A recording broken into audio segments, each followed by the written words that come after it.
Hi, my name's Marco. I head up strategy and planning at 3Part Reply, and we've put together an insight deck covering what we think is a really interesting period over the next few months, what's been termed Q5 or the fifth quarter. So let's begin.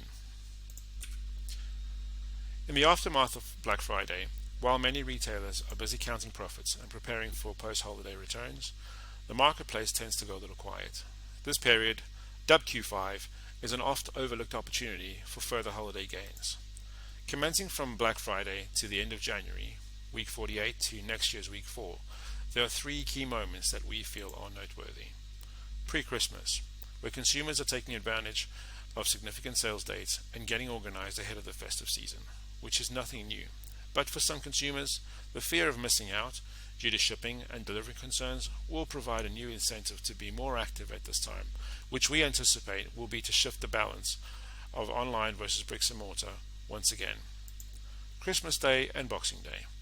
1 in 3 consumers expect to spend more across these 2 days than on Black Friday and Cyber Monday, which presents an important opportunity for consumers across these 2 dates. These dates are also notable because it's at this point that consumers switch to thinking about themselves for the first time in this holiday period, which has a huge impact on what they're looking for and what they buy. The New Year and January sales. From consumers buying late presents for family and friends they haven't seen over the holidays to fulfilling fresh New Year's resolutions, the January sales kick off the year for many businesses with a positive revenue bump that sets the tone for Q1. In technical terms, Q5 is characterized as a period when shopping intent is high and the cost of media subsides significantly, offering retailers in the know great opportunities to take advantage of this period. In previous years, it commenced when the Christmas shipping cutoff occurred through to the end of January, but 2020 was different, and 2021 will be too. One of the main factors that will impact consumer sentiment this year are the logistics challenges that many businesses are facing. From supply shortages to driver shortages, it's all culminating in consumers losing faith that they will get their online purchases when they expected, plus poorer choice due to stockouts. This problem is here to stay, and we expect this to be one of the enduring trends throughout 2022. What this could mean, and what this will mean to Q5, is the balance of retail in physical stores versus online being different again, with stores projected to make gains of 7% into next year, in total led by non-food store sales gaining as much as 12%. However, with more consumers being out this year than last and therefore being less homebound, we anticipate food retail faring worse than last year. The key determinant impacting this period is rising inflation as well, which has an overarchingly negative effect on consumer confidence as they brace themselves for what the new year will bring. This may help some of the sales periods in the short term, but might be felt in some verticals more than others, both positively and negatively.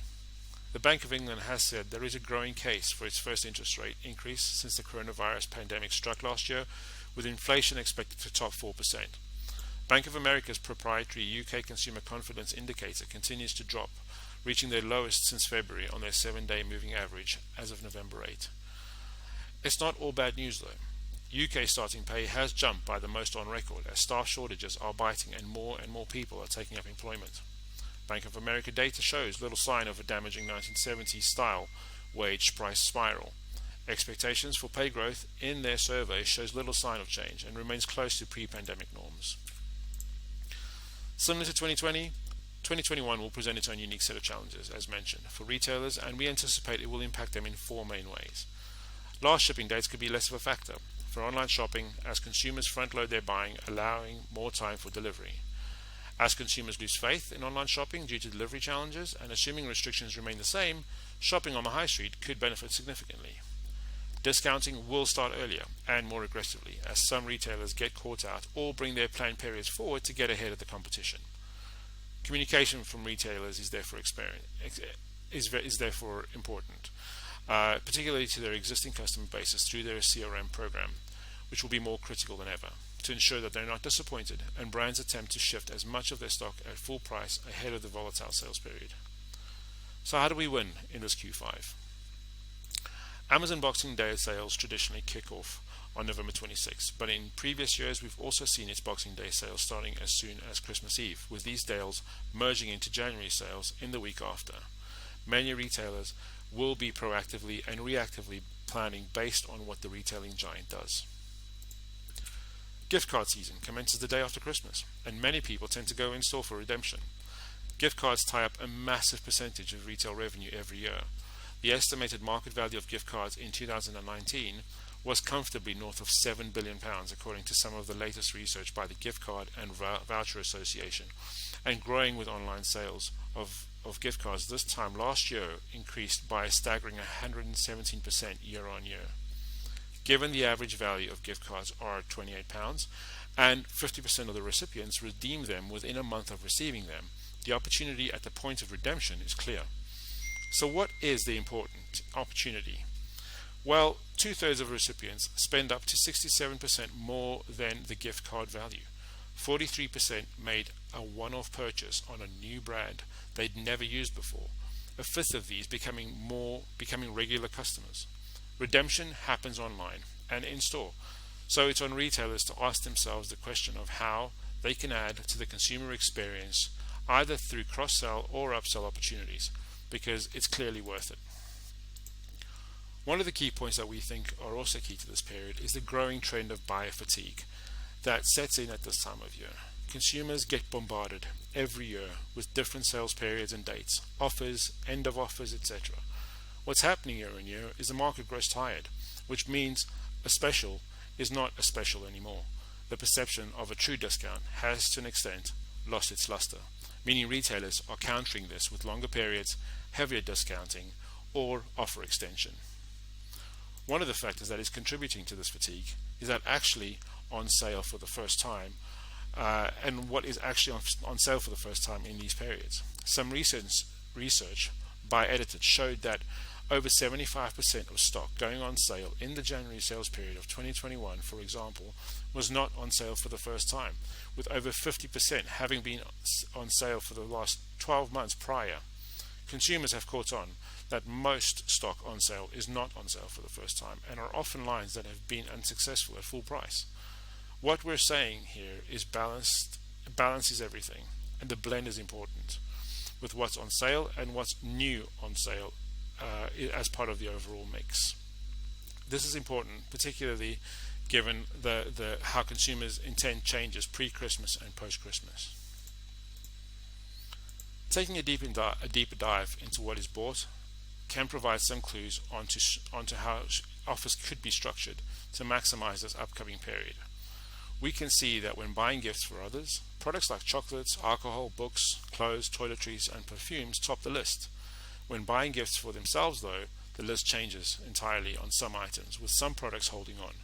Gone are the chocolates and books, in come mobile phones, games consoles, and trainers. Some product areas like clothing and perfumes remain consistent throughout, though. These changes are significant and diverse, hence important to know what they are and what it tells us about customers. There are two main common denominators throughout Q5 that impact purchase decisions: consumer price sensitivity and also how savvy they are. They will take advantage of the great deals on offer, some of which are impulse purchases, some which indicate planning far ahead. Some of the areas we've highlighted are winter clothing, for example. Consumers, no retailers turn their merchandise over for the new season in January, so they get in earlier and buy next year's winter gear a year ahead. This is even more true for families with young children.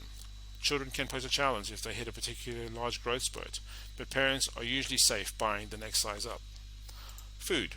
Food is in demand year-round, but the type of food that's in demand changes drastically after the holidays.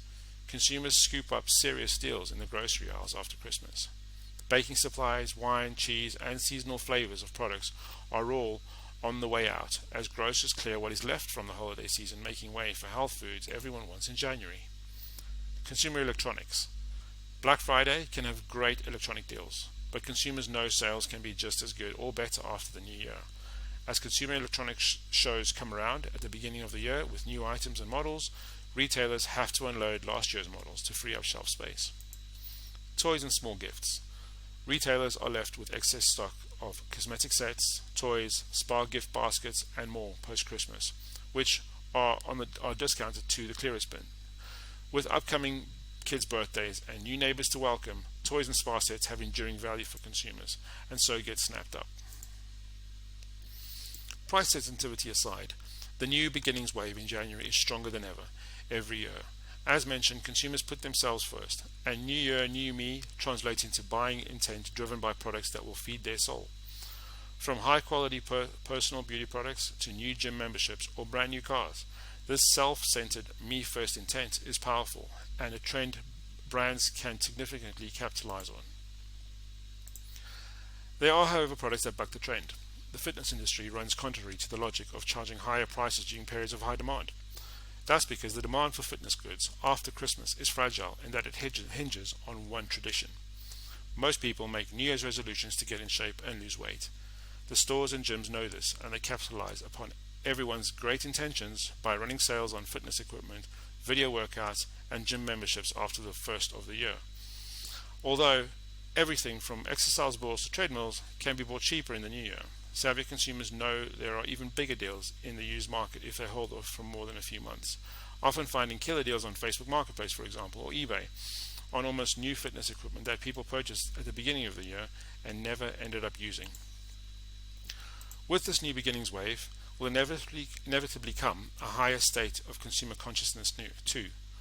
Over the last couple of years, the idea of net zero retail has really come into its own across brands small and large because consumers are starting to care more and more, which translates into support through their purchasing power they have to make decisions based on the brands that show alignment with their own values. This will remain a key focus in 2022 as more and more retailers move to accelerate their own transitions in response to changing expectations of both their customers and employees. People don't expect brands to become perfect stewards overnight, but they want to learn what they are doing to improve sustainability now. So what are the takeaways that we want to impart today? Analyze, anticipate, and act. The 2021 season will be unique, meaning the start and end of Q5 will be different too. The best way to take advantage of this period is to prepare ahead of time to ensure you're maximizing every opportunity available. One of the most useful practices during this period is to keep a close eye on weekly and daily media and demand fluctuations through your media buying platforms to enable course correction as and when needed.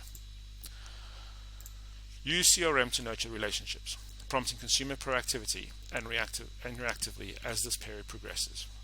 Encouraging consumers. Having email working in tandem with the rest of your media plan is the most effective way of encouraging new and existing customers to shop more with you. Personalized communication.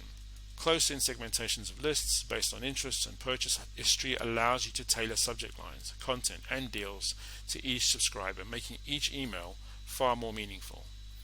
Automation. Sending the right message at the right time. Automated emails that send once specific triggers are met will be useful, specifically in cross and upselling, helping retailers to manage the volatility of Q5. Evaluate the unit economics of e-commerce fulfillment. Consumer fulfillment needs to differ, depending on what spurs a product purchase. Matching urgency of need to delivery speed can help mitigate the economic pressure of providing fast delivery everywhere for everything. This will be a major challenge for businesses this year, so preempting the challenge and communicating it clearly is important.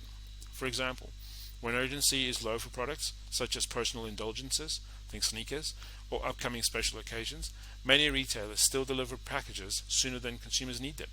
By contrast, when consumers shop for products such as major appliances, over a quarter of shoppers say they aren't getting them fast enough.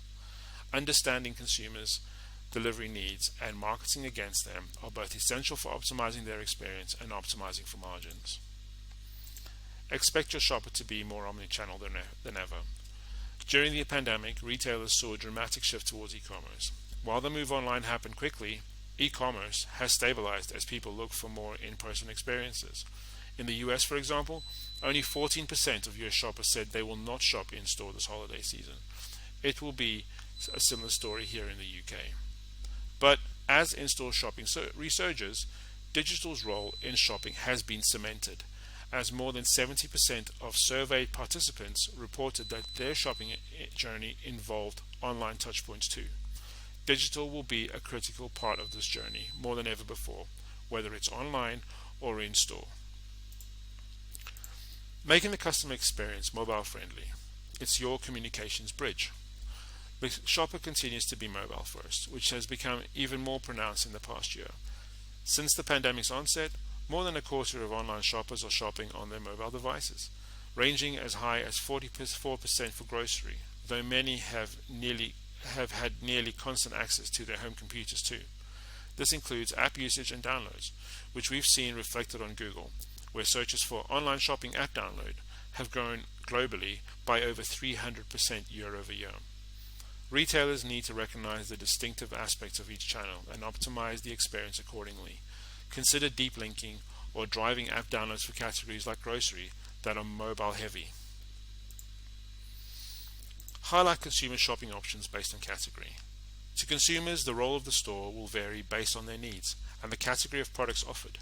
There are four primary motivations that bring consumers in store: convenience, immediacy, in-person experience, and product trial. Convenience or immediacy motivates approximately 40% of people shopping in-store for grocery, beauty and toiletries, pet care, healthcare, small appliances, home improvement, and also auto parts. This correlates with shopping behaviors on Google, where searches for "now near me" have grown globally by over 100% year over year. Experience or product trial motivates consumers to shop in store for jewelry, handbags and accessories, apparel and footwear, home furniture, mattresses, and major appliances. For example, searches for furniture shop near me have grown globally by over 100% year over year too. For retailers that fall into multiple categories, the pairings of experience and product trial for in-store shopping might point to highlighting options based on category. For instance, retailers should promote click and collect options for convenience categories like grocery and pet, or consider showcasing their digitally enabled experiences like virtual try-on to emphasize product trial experience for categories such as beauty or home goods. And that's it for now. Thank you for taking the time to listen to this presentation. We hope that you found some value in some of the key trends we've highlighted and that they will help you navigate this Q5. Bye-bye.